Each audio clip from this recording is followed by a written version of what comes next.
चलो मित्रों, तो આપણે જે ડુંગળી છે, ડુંગળીની અંદર થ્રીપની અસર છે, તે થ્રીપ માટેની દવા છાંટવાની છે। તો જો મિત્રો, આજે આપણી ડુંગળી છે અને આંબાની અંદર છે ડુંગળી વાવેલી।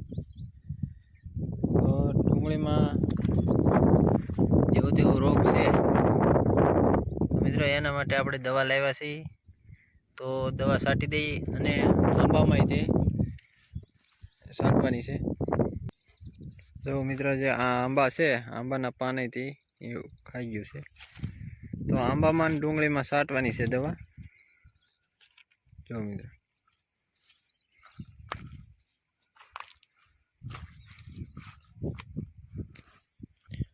જો મિત્રો, આ જે કુણપ છે એની કોળ આવેલી એ પણ ઈળું ખાય છે, એટલે દવા છાંટી દેવી છે। જો બધી કોળ ખાય છે।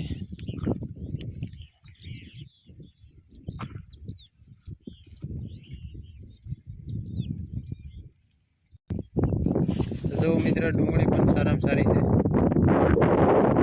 સારા છે। તો હવે આપણે એમાં કઈ દવા છાંટીએ છીએ અમે તે તમે જુઓ। ચાલો મિત્રો, આપણે જોઈએ કઈ કઈ દવા છે। જો મિત્રો, આ જે દવા છે આ દવા છે એ એબામેગેટિન છે, તે ડુંગળીની છે અને 30 ml દવા નાખવાની છે, હલાવીને નાખવાની આવે છે। જો મિત્રો, આ જે બીજી દવા છે એનું નામ છે, આ જે દવા છે એ એઝોક્રિસ્ટોબિન છે। આ દવા 30 ml નાખવાની છે અને હલાવીને નાખવાની છે।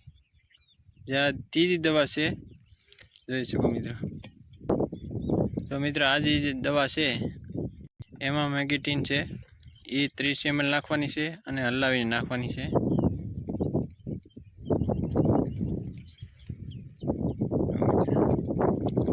અને જે ચોથી દવા છે એ આપણી જાણીતી છે, બ્લેક અમૃત છે। જો મિત્રો, અહીં 30 ml નાખવાની છે અને જે પાંચમી દવા છે એ આપણી અક્ષામૃત છે, એ 25 ml નાખવાનું છે। આ બધીનો છંટકાવ અત્યારે કરીએ છીએ। જો મિત્રો,